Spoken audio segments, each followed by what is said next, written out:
Dapat informasi langsung dari Pak Kajari, peran dan tantangan pengawasan kejaksaan dalam rangka menyongsong pilkada ini, Pak Kajari. Ada 3 bidang di kejaksaan itu yang langsung bersentuhan atau langsung terkait dengan pelaksanaan pilkada. 1, bidang pidana. Kemudian bidang yang kedua adalah bidang perdata dan tata usaha negara. Untuk bidang intelijen, tentu sama dengan intelijen yang lain, memberikan masukan-masukan, melakukan perkiraan-perkiraan keadaan, melakukan penggalangan-penggalangan kepada pihak-pihak tertentu supaya pelaksanaan pilkada ini berjalan aman dan melakukan pencegahan dini terkait dengan potensi-potensi yang kira-kira akan muncul dalam pelaksanaan pilkada. Terkait dengan money politik gimana Pak Kajari? Jangan sampai hanya karena persoalan selembar 2 lembar membuat masyarakat nanti merasa menyesal karena harus berhadapan dengan hukum.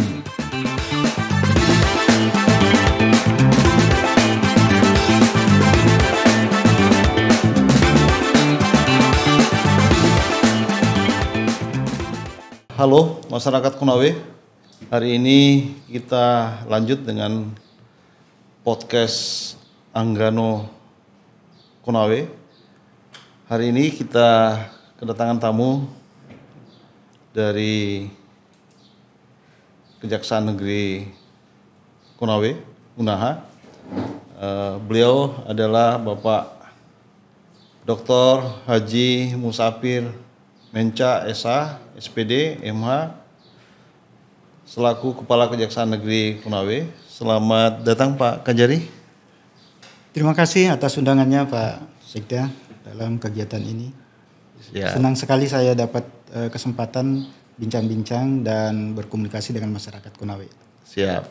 Hari ini Pak Kajari, saya selaku host untuk kegiatan podcast ini, selaku sebagai masyarakat juga sebagai wakil pemerintah daerah. Tema kita hari ini Pak Kajari terkait dengan persiapan kejaksaan dalam menyambut pesta rakyat Pilkada Konawe, Pilkada Gubernur di tahun 2024 ini.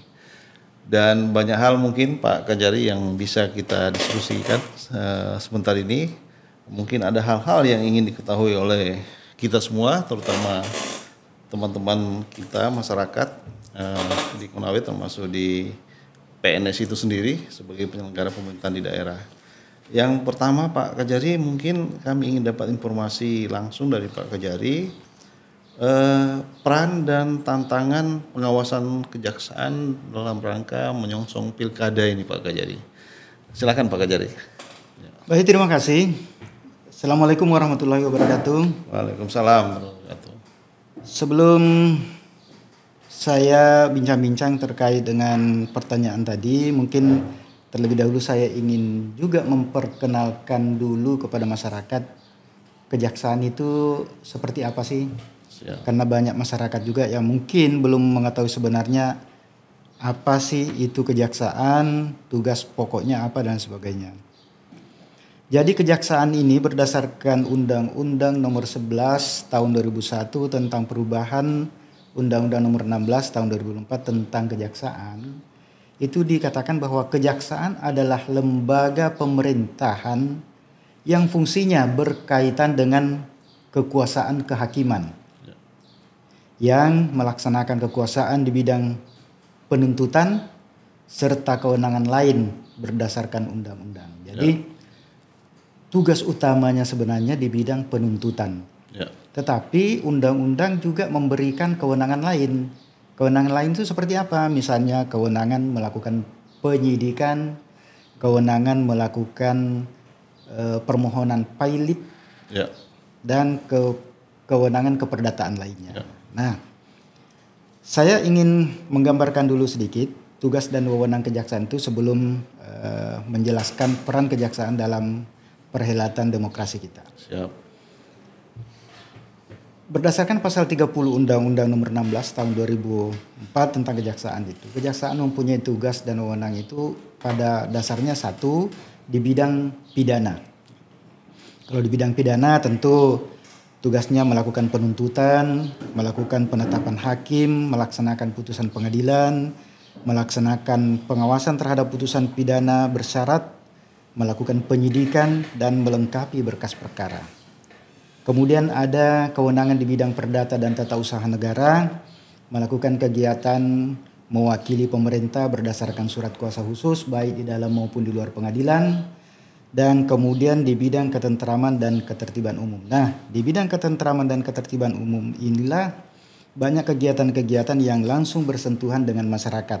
Misalnya kejaksaan dapat melakukan kegiatan penyuluhan hukum, melaksanakan pengamanan kebijakan penegakan hukum, melaksanakan pengawasan barang-barang cetakan, melaksanakan pengawasan aliran kepercayaan masyarakat, pencegahan penodaan agama, dan penelitian dan pengembangan. Dan dalam perubahan undang-undang yang baru nomor 11 tahun 2021 juga ada kewenangan pemulihan aset, yaitu melakukan penelusuran, perampasan dan pengembalian aset kepada yang berhak.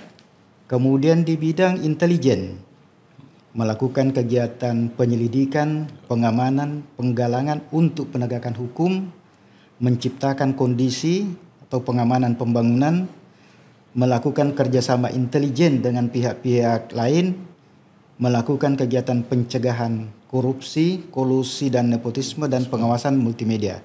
Dan yang terakhir ada tambahan lagi, kejaksaan mempunyai tugas melakukan statistik kriminal dan kesehatan justisial, melakukan kegiatan rekonsiliasi, pencarian kebenaran, proses rehabilitasi, restitusi dan kompensasi, melakukan kegiatan mediasi penal, memberikan keterangan bahan informasi verifikasi, dan melakukan kegiatan lawful intercept, yaitu penyadapan hukum.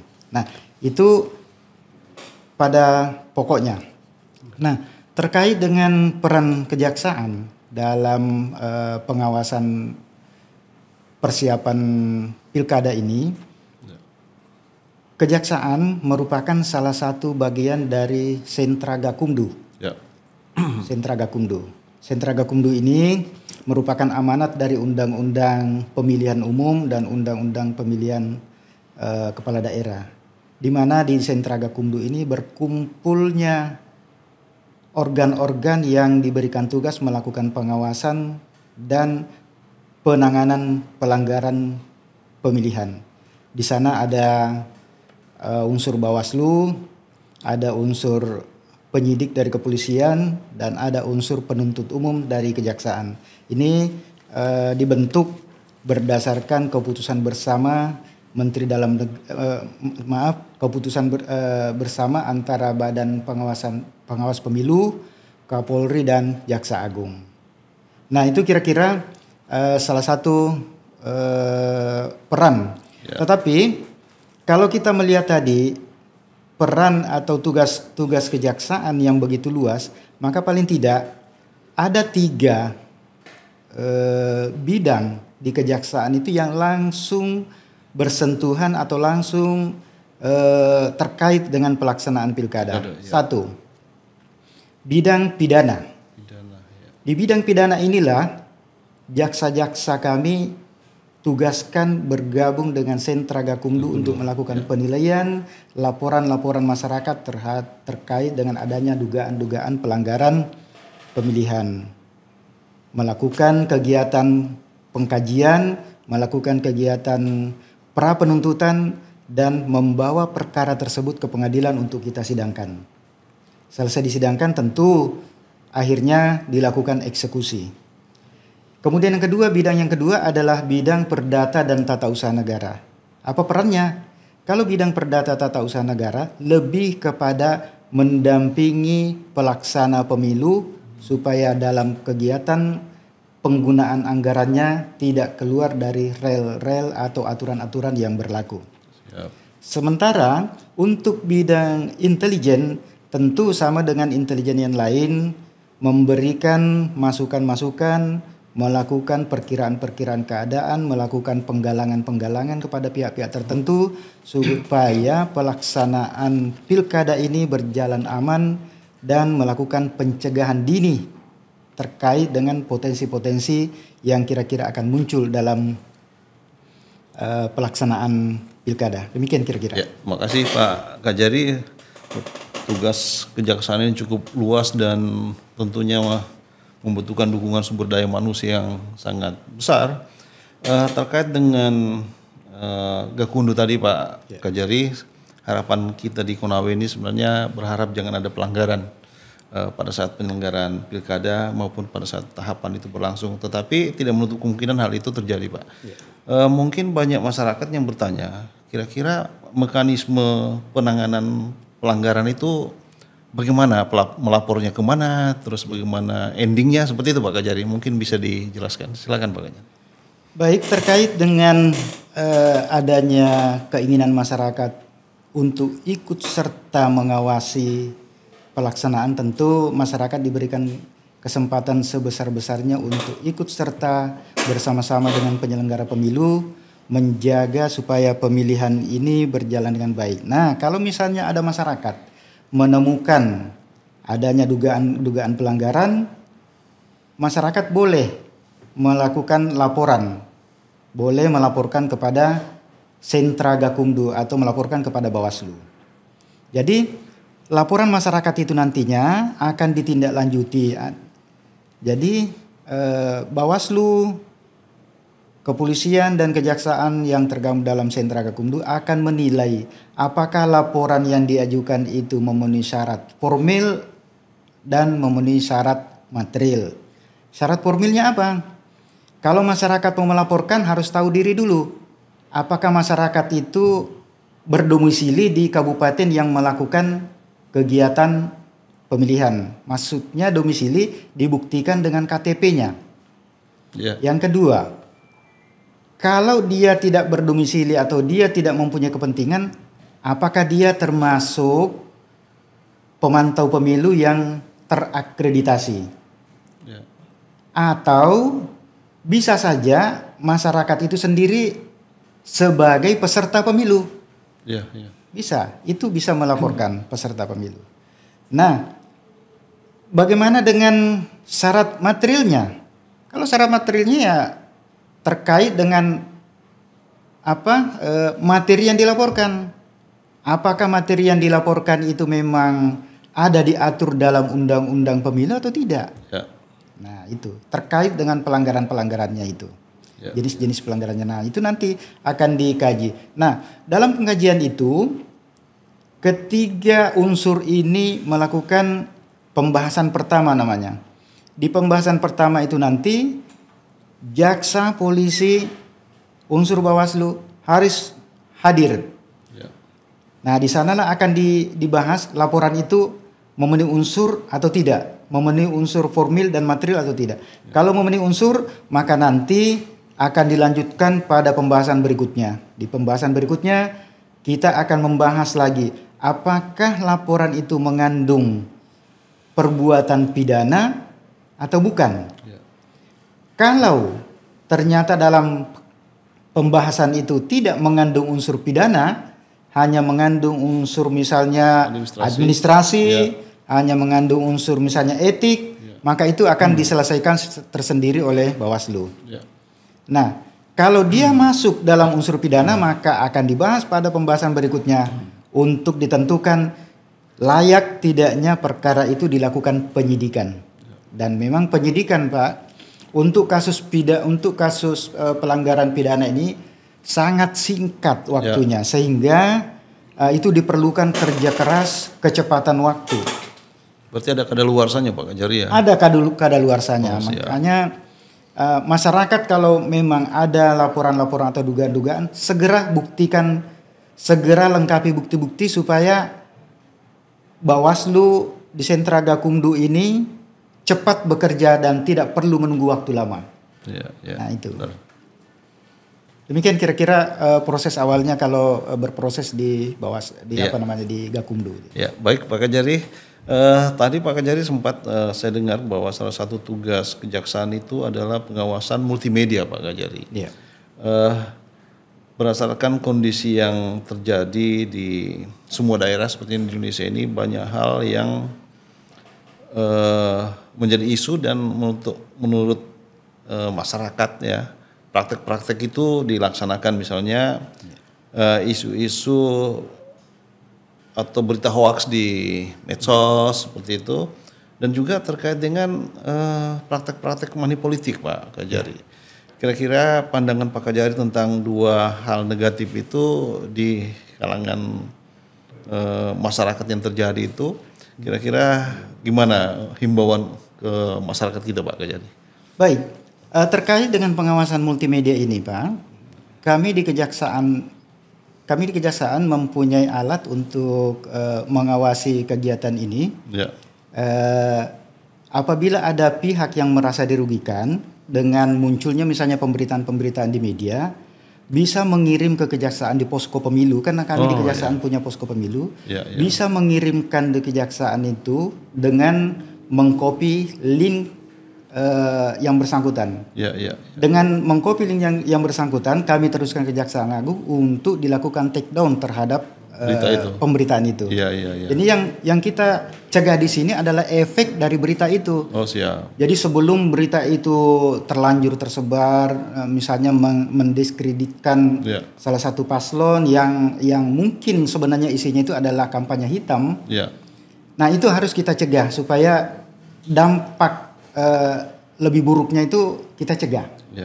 Nah itu yang satu. Kemudian kedua, pada masyarakat saya pikir kita sudah harus mulai dewasa memilah-milah suatu pemberitaan. Jangan mendapatkan berita-berita begitu langsung diviralkan, langsung disebarluaskan, tetapi harus dicek dulu kebenarannya. Karena banyak berita-berita yang berseliweran itu memang sifatnya hanya untuk meramaikan sebenarnya. Menggiring opini ya. Hanya untuk menggiring opini. Jadi ya sudah pintar-pintarlah kita masyarakat ini untuk mencari sumber berita itu. Benar tidaknya. Kalau memang berita itu benar ya sudah. Kita berpikir lagi dampaknya kalau kita sebarkan, share, apa dampaknya kepada masyarakat. Kemudian apa manfaatnya kepada pribadi itu kita sendiri. Gitu. Saya kira gitu ya. Ya, baik Pak Kajari. Kalau terkait dengan money politik gimana Pak Kajari kira-kira? Terkait dengan money politik itu memang di Undang-Undang Nomor 10 Tahun 2016 itu sudah diatur sebenarnya. Cuman kadang-kadang perlu masyarakat cerdas. Jangan sampai hanya karena persoalan selembar dua lembar membuat masyarakat nanti merasa menyesal karena harus berhadapan dengan hukum. Ini money politik.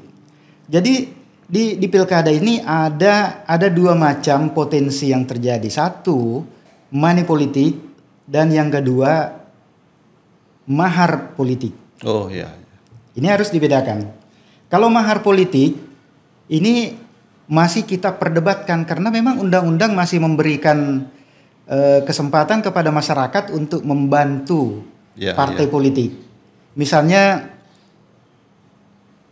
dana kampanye itu masyarakat diberikan batasan, misalnya satu orang maksimal 50 juta. Kalau dia korporasi maksimal 500 juta. Tetapi kan ini kan masyarakat juga biasa mengakalinya. Kalau mau memberikan bantuan dalam satu keluarga dipecah-pecah. Istrinya menyumbang 50, suaminya menyumbang 50 dan sebagainya. Tapi pintar-pintarlah untuk memanfaatkan situasi supaya jangan sampai itu dianggap sebagai money politik.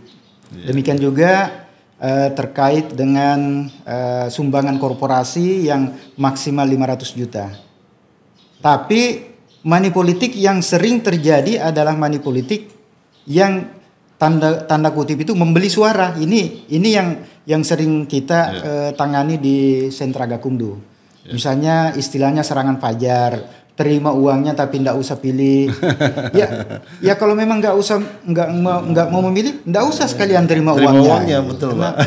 Jadi ya sama berdosanya sudah menerima uangnya. Ini kan menyogok. Jadi kalau agama kita kan memang sudah meyakinkan orang yang menyogok dan yang disogok sama-sama masuk neraka kan kira-kira seperti itu. Kalau masyarakat bisa mencermatinya seperti itu. Jadi begini, mari kita pintar dalam kesempatan memilih pemimpin 5 tahun, pilihlah visi misinya, jangan memilih orangnya. Visi misi yang penting. Karena visi misi inilah yang akan mengantar masyarakat ini menuju tujuan pembangunan yang kita harapkan. Yang lebih baik, Pak. Yang lebih baik. Benar. Nah, seperti itu. Baik, Pak Kajari. Pak Kajari, mungkin kita keluar sedikit dari masalah pilkada. Setahu saya Pak Kajari di Konawe sudah 2 tahun Pak Kajari ya? Saya sudah 2 tahun 6 bulan Pak. Oh, siap. Kebetulan Pak Kajari menangani 3 wilayah Kabupaten Konawe, Konawe Utara dan Konke Pak Kajari ya. Ya, khusus untuk Konawe selama 2 tahun 6 bulan ini Pak Kajari, bagaimana penilaian Pak Kajari dengan kondisi alam di Konawe dan bagaimana potensi-potensi yang bisa dikembangkan di Konawe? Silakan Pak Kajari. Iya. Jadi teman-teman saya kalau bertanya, Pak Kajari kok sudah 2 tahun 6 bulan kerasan ya di sana?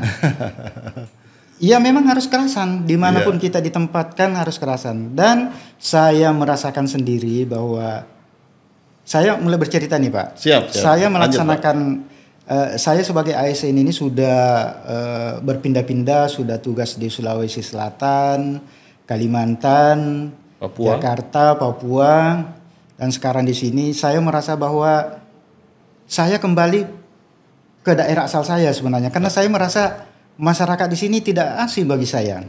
Sama saja dengan di daerah saya. Kemudian hubungan kami, saya merasakan begini Pak.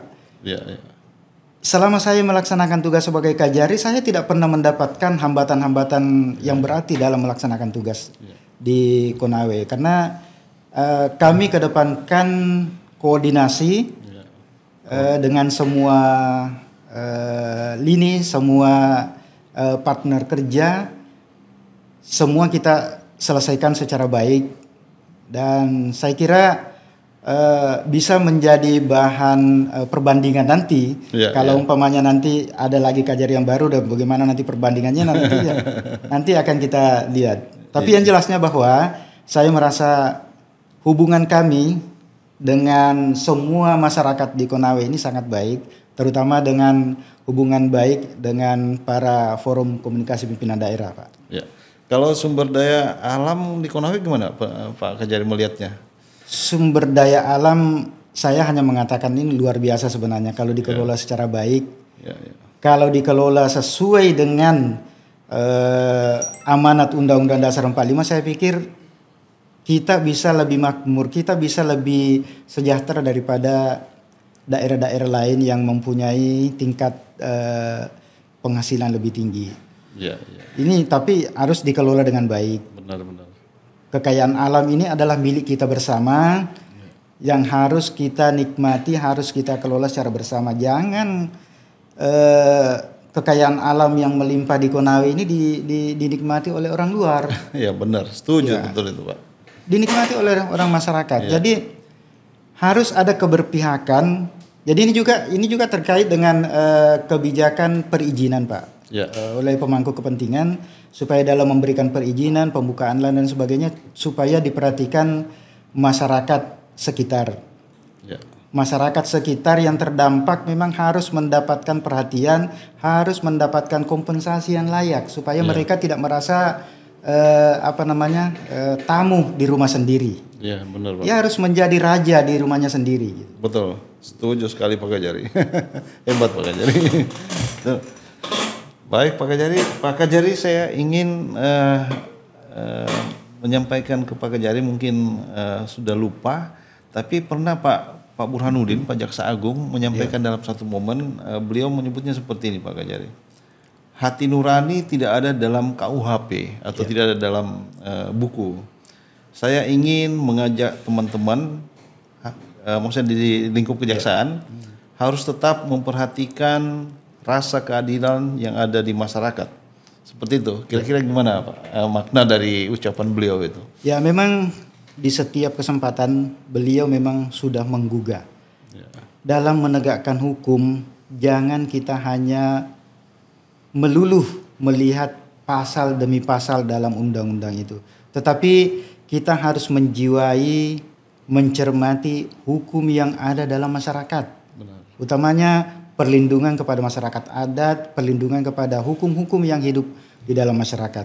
Jadi itulah sebabnya dalam masa pemerintahan beliau diperintahkan kepada semua jajarannya membentuk namanya Rumah Restoratif Justice. Ya. Rumah musyawarah. Rumah musyawarah. Jadi dalam penanganan perkara memang beberapa perkara yang kami tangani, kami sarankan untuk dilakukan penyelesaian di luar pengadilan. Kenapa? Karena penyelesaian di luar pengadilan itu lebih bagus, lebih bermakna daripada penyelesaian di dalam pengadilan. Kenapa? Karena kalau perkara ini diselesaikan secara hukum melalui instrumen pengadilan, tidak memberikan jaminan bahwa antara korban dengan terdakwa itu nanti masih ada timbul dendam.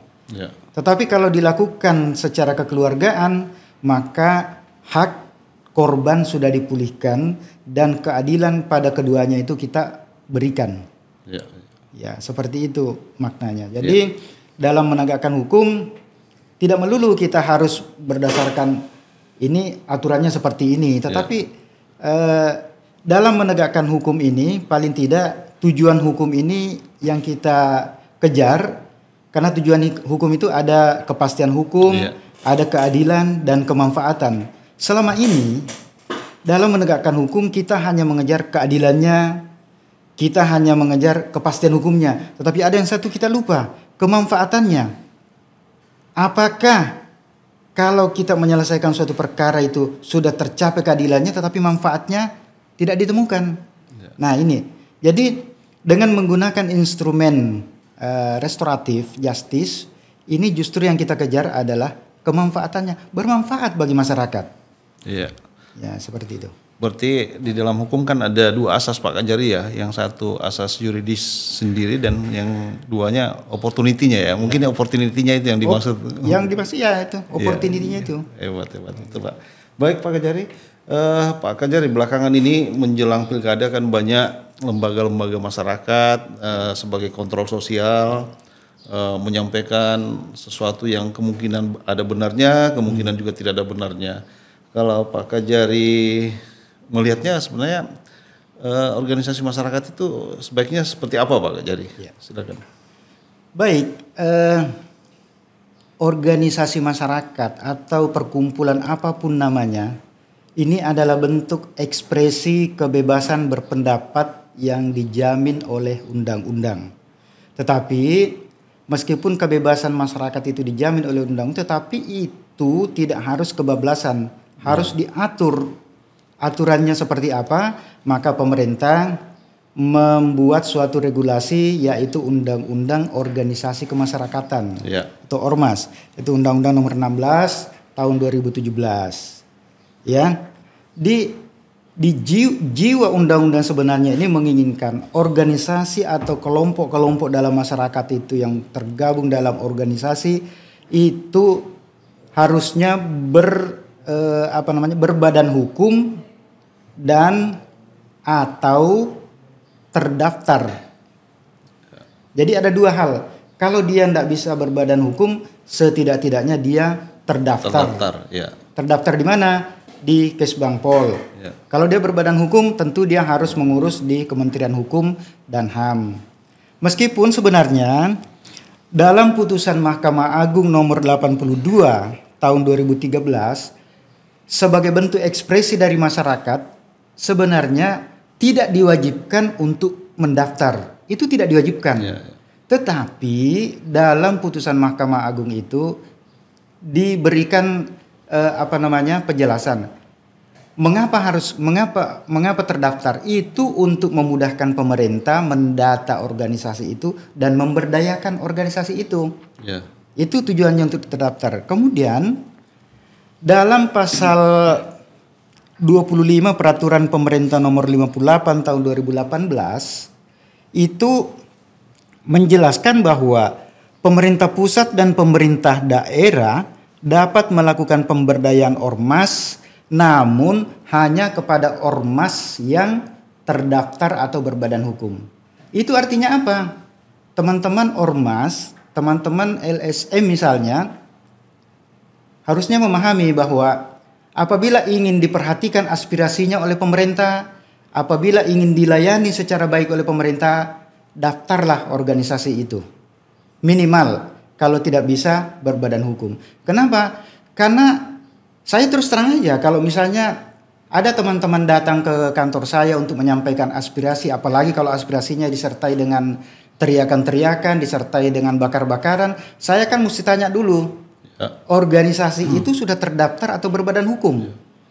Kalau dia tidak terdaftar, tidak berbadan hukum, saya tidak wajib melayani. Itu ketentuan dari peraturan. Ya, tidak wajib ya. Tidak wajib. Ya. Jadi pemerintah tidak wajib memberikan pelayanan, tidak wajib memberikan bantuan kepada teman-teman yang tidak terdaftar. Boleh, silakan melakukan aspirasi, menyampaikan aspirasi, tetapi apakah saudara aspirasi itu saya wajib penuhi atau tidak? Kembalikan dulu kepada yang punya aspirasi, terdaftar atau tidak organisasinya, kan seperti itu. Karena kalau saya melayani berarti saya salah. Ya. Saya terlalu kasar mengatakan begini. Umpamanya ada organisasi yang meminta kepada pemerintah daerah, apakah meminta fasilitas atau meminta apalah namanya, organisasi itu tidak terdaftar tetapi pemerintah daerah memberikan fasilitas, maka aparat penegak hukum bisa melakukan penyelidikan terhadap aparat pemerintah karena memberikan sesuatu yang tidak seharusnya. Itu kan melanggar hukum. Iya, tuh. Benar. Nah, itu seperti itu, Pak. Ya, menyampaikan sesuatu pelanggaran dengan cara yang salah juga, Pak Kajari. Ya. Baik, Pak Kajari. Mungkin saya coba mendapatkan informasi terkait dengan tugas-tugas tambahan Pak Kajari, pembinaan atau pendampingan di desa.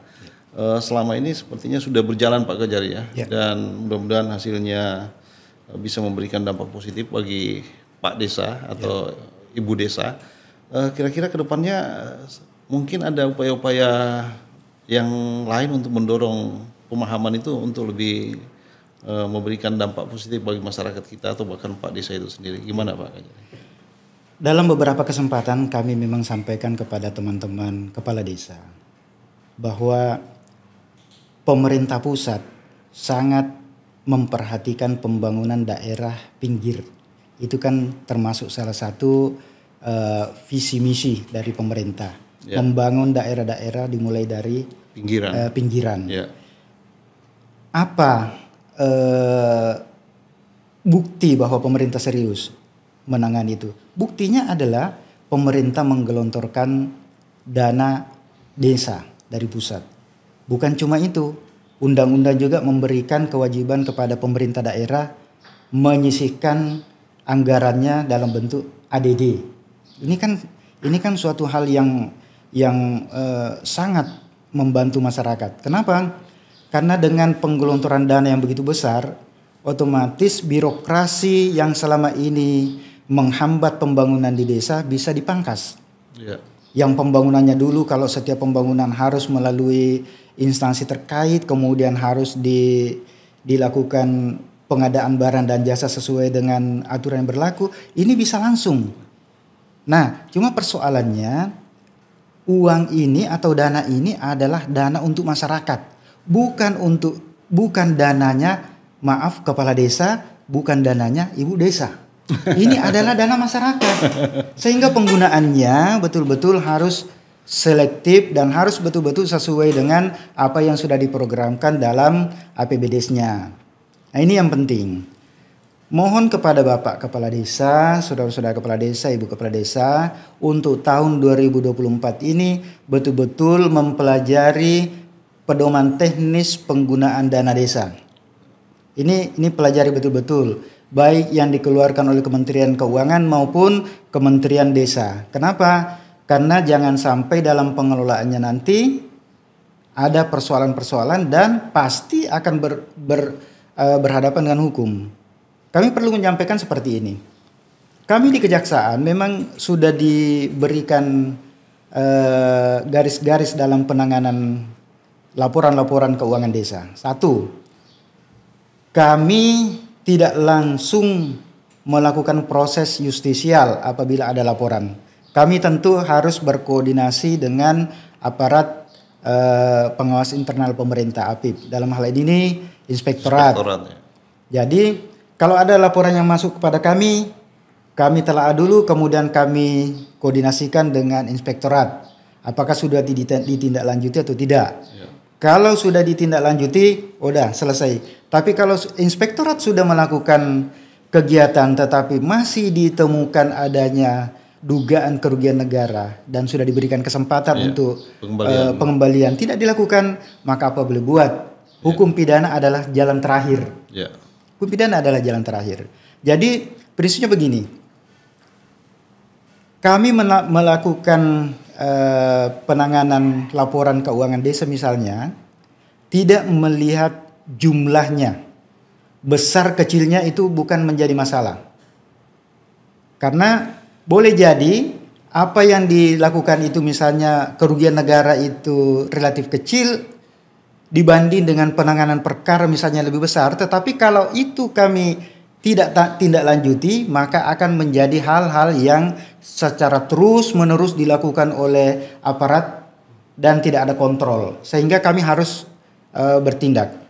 50 juta misalnya, kalau cuma 50 juta misalnya dugaan kerugian negara, tetapi dari hasil pemeriksaan ada niat jahat daripada pelakunya, mensreanya pasti kita tindak. 100 juta, 200 juta, tetapi karena tidak ada mensreanya, tidak ada faktor kesengajaannya, tapi karena itu adalah kelalaian administrasi, itu bisa kita selesaikan. Kita serahkan kepada inspektorat untuk menyelesaikan. Seperti itu.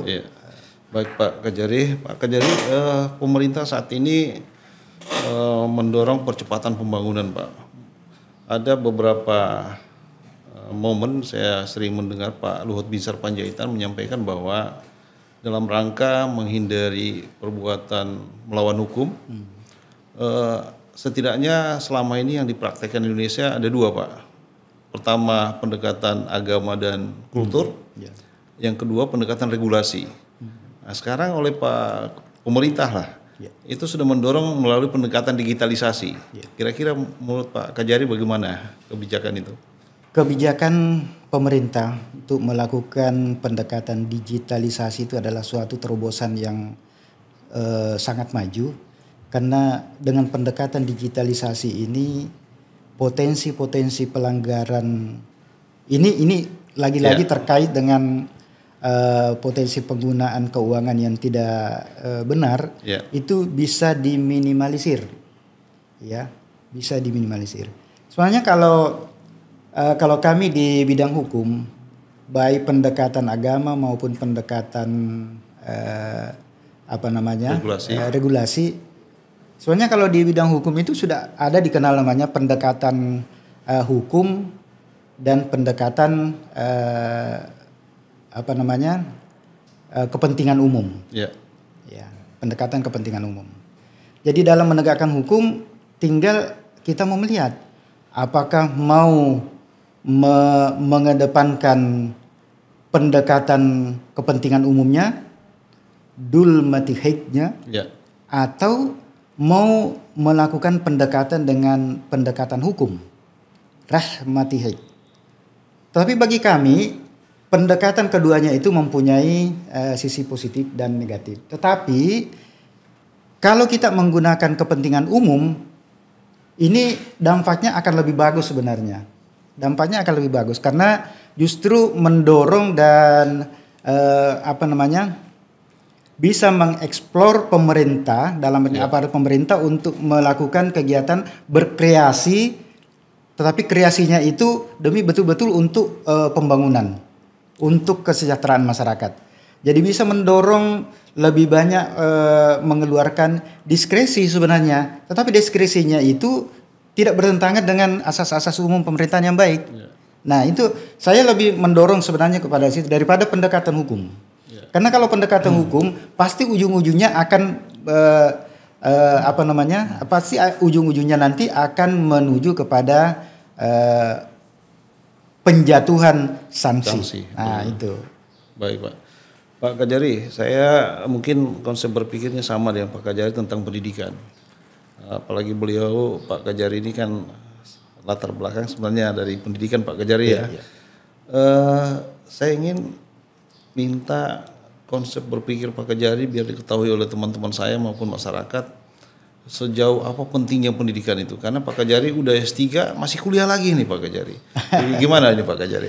Jadi prinsip saya Pak, pendidikan ini tidak ada hentinya. Jadi adalah long life education itu. Jadi sampai berhenti kita kalau mau mengejar namanya pendidikan. Hal yang terbaik bagi masyarakat, ini mudah-mudahan masyarakat bisa menyimak. Hal yang terbaik yang bisa diwariskan kepada generasinya adalah warisan pendidikan. Kalau kita mengumpulkan harta banyak, kemudian pada akhirnya nanti dibagi-bagi kepada keturunan kita, itu akan berpotensi menimbulkan konflik nanti. Tetapi kalau kita mewariskan generasi ini dengan pendidikan, insya Allah pikiran kolot, pikiran yang terbungkus dengan pikiran-pikiran yang sulit untuk menerima perubahan itu tidak bisa dicapai. Hanya dengan pendidikan yang baik, mutu pendidikan yang baik yang bisa mengantarkan masyarakat, bisa mengantarkan individu ini mencapai tingkat derajat sebenarnya yang lebih tinggi. Jadi saya sih berharap masyarakat dorong anak-anaknya untuk mengikuti pendidikan. Jangan berpikir pendidikan itu mahal. Enggak. Pendidikan sebenarnya itu tidak mahal. Yang mahal itu kalau kita berpikir, kalau saya menyekolahkan anak saya, nanti apa yang saya mau makan, apa yang nanti dipakai untuk ini dan ini. Itu sebenarnya tidak. Jadi di samping itu juga pemerintah punya peran penting. Jangan hanya mendorong pendidikan, tetapi fasilitas pendidikan itu tidak diperhatikan. Itu yang penting. Setuju, Pak. Fasilitasnya harus bagus, kemudian sumber daya manusianya juga harus unggul. Ya. Oleh karena itu pemerintah bisa memberikan fasilitas, misalnya beasiswa kepada pendidik, jangan cuma masyarakat atau siswanya, pendidiknya juga yang harus didorong untuk lebih meningkatkan kompetensinya. Karena jangan sampai nanti di sekolah anak-anak lebih pintar daripada gurunya. Nah, ini yang penting. Jadi saya sangat setuju kalau anggaran pendidikan itu sebenarnya harus lebih sedikit, lebih tinggi dibanding dengan anggaran-anggaran lain. Karena apa? Ini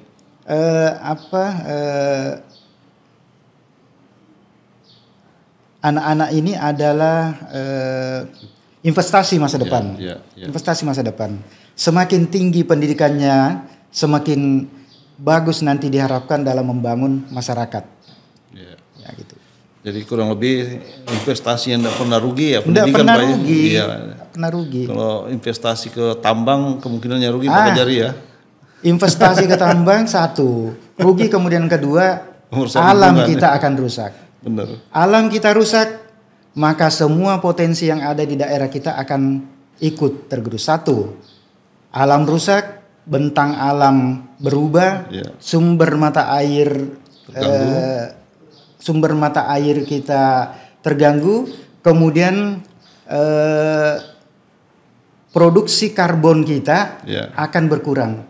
Ketika produksi karbon kita akan berkurang, maka biaya atau insentif dari negara luar akan berkurang. Iya, benar. Akan berkurang. Karena pada dasarnya sekarang itu negara-negara di luar itu sebenarnya membeli karbon di Indonesia. Iya, benar. Ya, makanya kita kalau misalnya orang-orang luar banyak mau membuka tambang-tambang, sebenarnya itu mau mengurangi dia bebannya. mengurangi bebannya, karena semakin bagus wilayah hutannya Indonesia, semakin tinggi dia bayar nanti ke Indonesia. Seperti itu. Iya, baik Pak Kajari. Pak Kajari, tidak terasa sudah kurang lebih 44 menit ini kita berdiskusi. Mungkin terakhir Pak Kajari, kira-kira apa himbauan Pak Kajari bagi teman-teman kita paslon, kebetulan di Konawe ada 3 paslon ditambah dengan tim-tim suksesnya, sehingga mungkin ke depan pilkada kita ini berjalan aman, lancar, dan akhirnya terpilih bupati yang dilegitimasi oleh masyarakat di Kabupaten Konawe. Silakan Pak Kajari. Jadi untuk saudara-saudaraku yang kebetulan menjadi peserta pemilihan pada kesempatan ini, mari kita ciptakan suasana yang kondusif. Kita ini adalah saudara. Semuanya pasangan 1, pasangan 2, pasangan 3 ini adalah calon pemimpin. Dan salah satu nanti calon menjadi pemimpin formal dan 2 menjadi pemimpin informal. Dan sama-sama pemimpin. Sama-sama pemimpin. Yang satu menjadi pemimpin di masyarakat, di pemerintahan. Yang satu menjadi pemimpin, yang lain menjadi pemimpin di masyarakat. Jadi sama-sama. Jadi tidak ada bedanya sebenarnya kita. Tidak ada bedanya. Karena kita sama-sama berjuang untuk membangun sebenarnya. Jadi kalau umpamanya saya ikut berkontestasi, visi misi saya misalnya tidak terpilih, ketika teman di samping itu terpilih, kita bisa menitipkan program kita ke mereka. Kan niatnya kita kan beribadah sebenarnya. Sepanjang itu niat kita memang dari hati nurani ya. Dari hati nurani gitu. Kalau yang tim sukses, karena biasanya yang euforianya berlebihan itu yang justru tim sukses Pak Kajari. Kira-kira gimana nih? Nah, ini tolong teman-teman tim sukses, perhatikanlah pasangan calon kita. Jangan sampai mereka ini minum-minum kopi sementara kita lempar-lemparan di bawah. Ya, mereka cipika-cipiki, kita yang saling gontok-gontokan di bawah. Jadi sebenarnya pesta ini inilah namanya pesta. Namanya pesta kan kita harus bergembira. Jadi pesta tidak harus berakhir dengan darah. Pesta harus berakhir dengan air mata sukacita, kan seperti itu. Jadi mari kita rawat persaudaraan. Tidak ada lawan di antara kita, semua kita adalah saudara. Dan mari kita sudah melakukan kegiatan deklarasi damai. Kita sudah siap untuk menang. Tentu juga kita harus sudah siap untuk kalah, dan kita saling mendukung untuk membangun Konawe lebih bagus, lebih bermartabat lagi 5 tahun ke depan. Dan kalau misalnya ada waktu, kita mulai lagi 5 tahun depan, kita mulai lagi untuk saya kira itu Pak. Ya, baik Pak Kajari. Jadi kalau misalnya ada yang tidak disuka dengan calon yang terpilih, lawan lagi di tahun berikutnya, periode berikutnya. Tapi sekali lagi, yang kita lawan bukan orang Pak. Ini yang harus kita. Yang kita lawan adalah program. Ini supaya masyarakat itu cerdas. Betul, Pak. Jadi yang kita kontestasi sebenarnya ini adalah gagasan program, bukan orang. Jadi bukan orang. Baik Pak Kajari, terima kasih Pak Kajari. Banyak hal yang kami sudah dengarkan, dan mungkin juga ini bagi masyarakat sangat terbantu mendapat informasi dari Pak Kajari, baik yang terkait dengan pemilu kada maupun informasi-informasi hukum yang harus diketahui oleh seluruh masyarakat Konawe. Terima kasih Pak Kajari, semoga makin lancar tugasnya ke depan. Amin, amin Pak. Karena pemirsa perlu tahu bahwa Kejaksaan Negeri Unaha membawahi 3 wilayah, yaitu Konawe, Konawe Utara, dan Konawe Kepulauan. Baik pemirsa, mungkin ini yang bisa kita diskusikan pada kesempatan kali ini. Anggano Podcast ya, udah betul ya, Anggano Podcast ya. Ini Pak Kajari, mungkin Anggano Podcast ini intinya adalah diskusi, kurang lebih seperti itu. Jadi kita pakai bahasa daerah lokal Pak Kajari, sehingga ini membuat kita makin familiar di lingkungan kita Pak Kajari. Demikian, terima kasih, sampai jumpa.